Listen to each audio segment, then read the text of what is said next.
Hello guys, welcome on my YouTube channel कॉम्पटेरिया। कोई भी कठिनाई मनुष्य के साथ से बड़ी नहीं, हारा वही जो जमकर लड़ा नहीं। कॉम्पटेरिया, सभी पढ़े सभी बढ़े। पिछले सीडीपी के लेक्चर्स में हम लोगों ने lengthy method, costly method, lack of trained persons, element of subjectivity, lack of verification, lack of validity and reliability, शिक्षण अधिगम प्रक्रिया के मनोविज्ञान के तहत पढ़ा। अब हम नेक्स्ट चैप्टर आज स्टार्ट करते हैं, जिसका नाम है लर्निंग, अधिगम। अधिगम की प्रकृति में क्या है, पहले तो हम अधिगम के अर्थ को समझेंगे, फिर अधिगम की परिभाषाओं को समझेंगे, उसके बाद अधिगम की विशेषताओं को भी समझेंगे। अधिगम को बोलते हैं इंग्लिश में लर्निंग। तो now start the lecture. We will discuss about the three major terms of the learning. Now we start. Meaning, अधिगम से क्या आशय है। अधिगम की मनोवैज्ञानिक धारणा के संबंध में अधिकांश मनोवैज्ञानिक के मत और वाद हैं, जो कि इस पर डिस्कस करते हैं।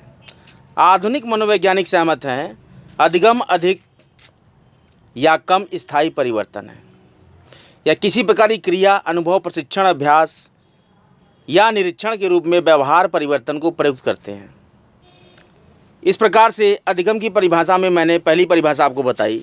दूसरी, कि किसी प्रकार का परिवर्तन और व्यवहार में परिवर्तन किसी नए प्रत्युत्तर को जानने में प्रयुक्त होता है। जब एक व्यक्ति इस स्थिति में होता है कि वो किसी ऐसी क्रिया को करे जिसे वो पहले नहीं कर सका है, या वह ऐसा व्यवहार कर सकता है जैसा उसने पूर्व में नहीं किया हो, तो इसे परिवर्तन या व्यवहार में परिवर्तन शब्द कहा जा सकता है। विद्यालय में दाखिला लेने वाला कोई नया छात्र है, वो शिक्षक से नहीं डरता है, लेकिन कुछ दिन बाद जब वो पढ़ने लगता है, दाखिला ले लेता है, तो शिक्षक से डरना प्रारंभ कर देता है। इस परिवर्तन अथवा व्यवहार परिवर्तन को ही परिवर्तन के नाम से जाना जाता है। और बिंदु पर चर्चा करें तो व्यवहार में परिवर्तन निर्वात में नहीं हो सकता है। ये सदैव इन परिणामों के आधार पर होता है, जो कि परिणाम क्रमशः हैं क्रिया, अनुभव, प्रशिक्षण, अभ्यास और निरीक्षण। गिलफोर्ड महोदय के अनुसार व्यवहार के कारण व्यवहार में परिवर्तन ही अधिगम है। Learning is a change in behaviour resulting from change in behaviour. कॉल्समियर के अनुसार अधिगम एक प्रक्रिया है जहां व्यवहार में परिवर्तन किसी प्रकार के अनुभव, प्रशिक्षण, क्रिया, निरीक्षण और इसी तरह का परिणाम होते हैं। व्यवहार में परिवर्तन जो शारीरिक क्षति, बीमारी, थकान और दवाओं के प्रयोग का परिणाम होते हैं, उन्हें अधिगम नहीं मानना चाहिए। Learning is a process whereby a change in behaviour results from short of experience, training, activity, observations and the like. Change in behaviour which results from such forces as bodily injury, disease, fatigue, use of drugs is not considered learning. Kingsley और Gary के हिसाब से अधिगम एक प्रक्रिया है जिसके द्वारा जीवन अपनी अभिप्रेरणा की तुष्टि में व्यवहार को अपनाता और समायोजित करता है और रुकावटों और बाधाओं पर काबू पा सकता है। किंग्सले और Gary. Learning is the process by which an organism in satisfying its motivation adopts and adjusts its behavior in order to overcome obstacles or barriers. This is the Kingsley and Gary concept. Now the Kornberg, अनुभव के परिणाम स्वरूप व्यवहार में परिलक्षित परिवर्तन ही अधिगम होता है। Learning is shown by a change in behavior as a result of experience. Now the next, Morse and Wingo. Morse and Wingo अधिगम को व्यक्ति की देखने, अनुभव करने और आंशिक प्रत्यक्षीकरण बुद्धि के द्वारा संवेगों और गामक के द्वारा अर्जित अनुभव के माध्यम से करने के क्षमताओं के रूप में परिभाषित कर सकते हैं। Learning can be defined as changing one's potential for seeing, feeling and doing through experiences, partly perceptual, partly intellectual, partly emotional and partly motor. Bigge के शब्दों में हम कह सकते हैं अधिगम जीवित व्यक्ति में परिवर्तन है जिनका आनुवांशिक उत्तराधिकारिता के द्वारा प्रतिनिधित्व नहीं होता है। यह अंतर्दृष्टि, व्यवहार, प्रत्यक्ष या प्रेरणा या उनके एक मिश्रण के रूप में परिवर्तन को ही माना जा सकता है। नाउ स्किनर कहते हैं अधिगम केवल यांत्रिक पुनरावृत्ति द्वारा कौशल अथवा ज्ञान अर्जित करना नहीं है, बल्कि यह प्रक्रिया है जिसमें अधिगमकर्ता विभिन्न तत्वों और अनुभवों को विशेष लक्ष्य तक पहुंचने के लिए संगठित करता है। Learning is not acquiring knowledge और skill by mere mechanical repetition. It is a process in which the learner organizes different elements and experiences to reach a particular goal. Now, in the words of the Garrett, अधिगम व्यवहार का एक संगठन है। ये सद्गुणों की क्रिया है जिसको हम नवीन आदतों के साथ हमारे उत्तरों के रूप में संगठित करते हैं। Now, we define in English that learning is an organization of behavior. It is the activity by virtue of which we organize our responses with new habits. In the words of the Murphy, अधिगम व्यवहार और प्राप्त करने के तरीकों दोनों का परिवर्तन होता है। Learning is a modification of both behavior and the way of perceiving. Now in the words of Helgaard, अधिगम एक प्रक्रिया है जिसके द्वारा कोई क्रिया आरंभ होती है या परिस्थिति से सामना होने पर प्रतिक्रिया द्वारा परिवर्तित की जाती है, जबकि क्रिया में होने वाले परिवर्तन की विशेषताओं को मूल प्रवृत्तियों, परिपक्वता या प्राणी की अस्थायी अवस्थाओं, जिसमें जैसे कि थकावट है, दवाओं के प्रभाव, इसके आधार पर नहीं समझा जा सकता है। Learning is a process in which an activity originates due to an encountered situation, thereby bringing a change in behavior, provided that the behavior change may not be explained on the basis of native responses, tendencies, maturation, effect of fatigue, drugs, accidents or other temporary states of organism. ये हिलगार्ड ने कहा था। Now we will discuss about characteristics of learning. अधिगम की विशेषताएं। Now the first point, अधिगम व्यवहार का स्थायी परिवर्तन है। Learning is permanent modification of behaviour. कोई भी अधिगम आपके व्यवहार में परिवर्तन उत्पन्न करता है। इसकी व्याख्या व्यवहार के परिवर्तन के रूप में हम कर सकते हैं। इसका आशय केवल स्थायी या अधिक या कम स्थायी व्यवहार के परिवर्तन से है।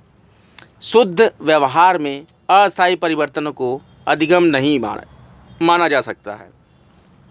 Now the second point, learning is a goal oriented activity. लक्ष्य जनित क्रिया है, उसके लक्ष्य को अर्जित करने में सहायता करता है। जीवन आवश्यकताओं की संतुष्टि सदैव लक्ष्यों के निर्माण पर ही निर्भर करती है। अधिगम सदैव लक्ष्यों की दिशा में प्रक्रियाधीन होता है, जैसे कि इसे लक्ष्य जनित क्रिया क्यों माना जाता है, ये उदाहरण प्रस्तुत कर सकते हैं। तीसरा पॉइंट है, learning is activity centred. Learning जो होती है क्रिया केंद्रित होती है।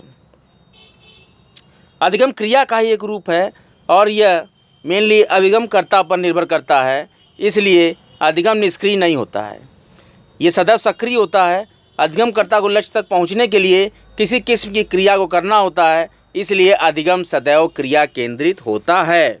Now the fourth point, learning is a life long process. अधिगम जो होता है, जो लर्निंग होती है, बालक के जन्म से प्रारंभ होती है और मृत्यु तक चलने वाली प्रक्रिया होती है। इसीलिए अधिगम व्यक्ति के संपूर्ण जीवन भर सतत रूप से चलता रहता है और वर्तमान प्रयोगात्मक शोधों में यह दर्शाने में व्यस्त होता है कि जन्म से पूर्व भी कुछ अधिगम संभव हो सकता है। Now the fifth point, learning is applicable to all human beings. अधिगम में सार्वभौमिकता के अव्यय हैं, जैसे कि प्रत्येक मनुष्य को अधिगम योग्यता का उपहार होता है। किसी में अधिगम की कम योग्यता होती है और कुछ में अधिक होती है, लेकिन तथ्य ये है कि प्रत्येक मनुष्य सीखता जरूर है। Every man is learn. अधिगम ऐच्छिक के साथ साथ अनैच्छिक भी हो सकती है। जैसे लर्निंग में भी desirable as well as undesirable. इसको व्यवहार परिवर्तन के रूप में परिभाषित कर सकते हैं। ये सकारात्मक के साथ साथ नकारात्मक हो सकता है। ये सामाजिक रूप से ऐच्छिक अथवा अनैच्छिक होता है। बालक अच्छे व्यवहार के साथ साथ बुरा व्यवहार भी सीख सकता है। यह विशेषता अधिगम को शिक्षा से भिन्न बनाती है।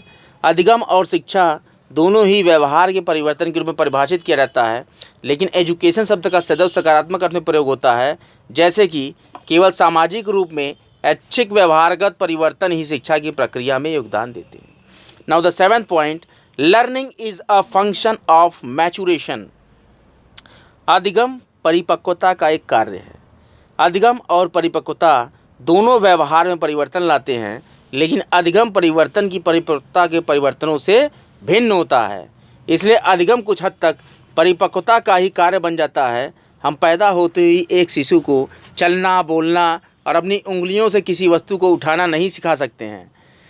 व्यक्ति द्वारा कुछ भी सीखने से पहले उसकी इंद्रियों और गामक अंगों और तंत्रिका प्रणाली का भी परिपक्व होना, एक निश्चित स्तर पर पहुंचाना आवश्यक होता है। नाउ द नेक्स्ट पॉइंट, अधिगम वंशानुक्रम और पर्यावरण दोनों का उत्पादन है। Learning is a product of both heredity and environment. वंशानुक्रम और वातावरण ये अधिगम और अधिगमकर्ता की क्षमताओं को प्रभावित करते हैं। अधिगम योग्यता बुद्धि और वंशानुक्रम पर निर्भर करती है, जो बुद्धि के लिए सीमा निर्धारित करती है। इसीलिए प्रतिभाशाली बालक अधिक अधिगम योग्यता रखते हैं और मंदबुद्धि बालकों की अधिगम क्षमता कम होती है। नाउ द नेक्स्ट पॉइंट, अधिगम व्यक्तिगत होता है परंतु सामाजिक शर्तें भी होती हैं। Learning is individual but is also socially conditioned. प्रत्येक अधिगमकर्ता एक विशिष्ट व्यक्ति है जिसकी व्यक्तिगत आवश्यकताएं, समस्याएं, रुचियां, दृष्टिकोण, उद्देश्य और प्रेरणाएं होती हैं। कुछ व्यक्ति जल्दी से जल्दी सीखते हैं और कुछ धीमे अधिगम करते हैं। अधिगम व्यक्तिगत ही होता है, व्यक्ति के ही पर्सनल गुणों पर आधारित होता है, लेकिन अधिगम सामाजिक भी होता है। व्यक्ति के सामाजिक वातावरण में उसके प्रत्युत्तर के रूप में अधिगम होता है। एक बालक का सामाजिक आकर्षण उसके ऐच्छिक और अनैच्छिक अधिगम में अत्यंत महत्वपूर्ण होता है। परिवार, विद्यालय में सामाजिक वातावरण और प्रतिभागी समूह का प्रभाव इत्यादि अधिगम में योगदान देता है। Now the learning is transferable. शिक्षा की समझ प्रणाली इस विश्वास पर आधारित है कि विद्यालय अधिगम को वास्तविक दशाओं में स्थानांतरित किया जा सकता है, एक विषय से दूसरे अध्ययन के, एक क्षेत्र से दूसरे में, और कक्षा दशाओं से दैनिक जीवन दशाओं में होता है। Now the learning leads to adjustment. एक व्यक्ति का पूरा जीवन समायोजन के लिए एक सतत संघर्ष है। नवीन आवश्यकताओं और समस्याओं का उत्पन्न होना मानवीय जीवन का एक हिस्सा होता है। इसलिए व्यक्ति समायोजन का अनुभव करने के लिए उन आवश्यकताओं की पूर्ति और उन सभी समस्याओं का समाधान करता है। ये लर्निंग ही है जो व्यक्ति की आवश्यकताओं की संतुष्टि और समस्याओं के निदान में सहायता करता है, उसे जीवन में उत्तम समायोजन की ओर ले जाता है। Now the learning is both formal as well as informal. बालक में औपचारिक अधिगम विद्यालय अवस्थाओं में होता है और किसी अन्य दशाओं में उसके अनुभवों के लिए विशेष रूप से व्यवस्थित किया जाता है। परिवार, क्लब, व्यायामशाला, धार्मिक स्थल, खेल का मैदान, पिकनिक और सैर सपाटा, ये सभी जगह बालक को अनौपचारिक अधिगम उपलब्ध करवाते हैं। Now the next point, learning is both a process and a product. आदमी के लिए, आम आदमी के लिए अधिगम उत्पादन है, लेकिन एक मनोवैज्ञानिक और मनोविज्ञान के छात्र के लिए अधिगम, लर्निंग जो है, ये उत्पादन की बजाय एक क्रिया से भी अधिक है। उत्पादन सकल परिणाम होता है, जबकि प्रक्रिया उत्पादन की ओर ले जाने वाली यांत्रिकी है। अधिगम प्रक्रिया की इस यांत्रिकी को हम समझते हैं। अधिगम के एक लक्ष्य के संबंध में आवश्यकता के साथ प्रारंभ होती है। आवश्यकता और लक्ष्य के बीच बाधा आती है जो व्यक्ति में तनाव उत्पन्न करती है। तनाव को दूर करने के लिए व्यक्ति को बहुत से प्रकार की क्रियाओं करना पड़ता है। सही तरह की क्रिया व्यक्ति को लक्ष्य अर्जित करने की ओर ले जाती है और परिणाम संतोषजनक होता है। यह अधिगम प्रक्रिया की यांत्रिकी के एक चक्र को पूरा करती है। नाउ द नेक्स्ट पॉइंट, संपूर्ण मानवीय जीवन के समय के समस्त अधिगम का संक्षिप्तीकरण किया जा सकता है। इसके अंतर्गत हम निम्नलिखित 3 श्रेणियों को सम्मिलित कर सकते हैं। जो पहला है कॉग्निटिव लर्निंग, दूसरा है psychomotor learning and third affective learning. ज्ञानात्मक अधिगम व्यवहार के उन परिवर्तनों से संबंधित है जो ज्ञान के परिचय कारण होते हैं।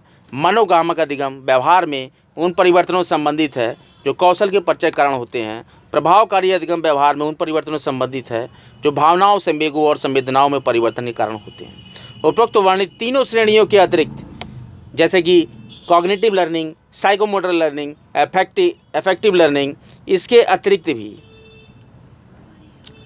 व्यक्ति में अन्य किसी प्रकार का अधिगम नहीं हो सकता है। इसलिए समस्त प्रकार के अधिगम इन तीनों में से ही एक श्रेणी के अंतर्गत आते हैं। श्रेणी कौन सी है? Cognitive, psychomotor and affective learning. Now today we are close our lecture.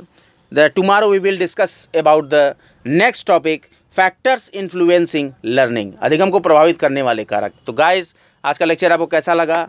मेरे चैनल को लाइक कीजिए, सब्सक्राइब कीजिए बेल आइकन को जरूर प्रेस करिए। कमेंट बॉक्स में मुझे ज़रूर से कमेंट करें। ये बहुत ही वेरी इंपॉर्टेंट लेक्चर्स हैं जो कि लगातार इनकी सीरीज़ चलती रहेगी। मेरे चैनल को देखना ना भूलें। मेरे चैनल को ज़रूर से ज़रूर कमेंट करें, सब्सक्राइब करें और ज़्यादा से ज़्यादा लोगों तक पहुँचाएँ।